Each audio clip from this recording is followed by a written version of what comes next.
अमेरिकेचे माजी राष्ट्रपती डोनाल्ड ट्रम्प यांनी भारताबद्दल केलेल्या एका वक्तव्यामुळे सध्या मोठा वाद निर्माण झाला आहे. भारताची तुलना नरकासोबत हा फक्त एक शब्द नाही, हा 140 कोटी भारतीयांच्या भावनांवर घाव आहे. सोशल मीडियावर हे वक्तव्य व्हायरल झालं आणि लगेचच भारतात एक संतापाची लाट उसळली. लोकांनी स्पष्ट सांगितलं, मतभेद असू शकतात, पण अपमान नाही. कारण भारत हा एक देश नाही, तर ही एक संस्कृती आहे, एक इतिहास आहे आणि एक ओळख आहे.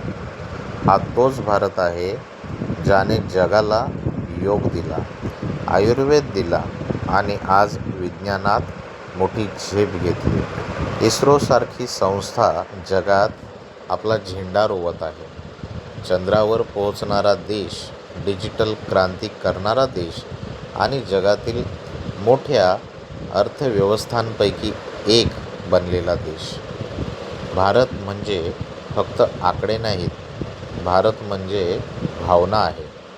इथे सैनिक सीमा सांभाळतो, शेतकरी अन्न उगवतो आणि तरुण भविष्य घडवतो.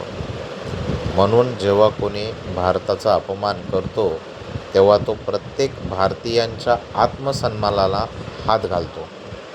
हो, भारतात समस्या आहेत, प्रत्येक देशात असतात, पण त्या समस्या सोडवण्याची ताकदही भारतात आहे.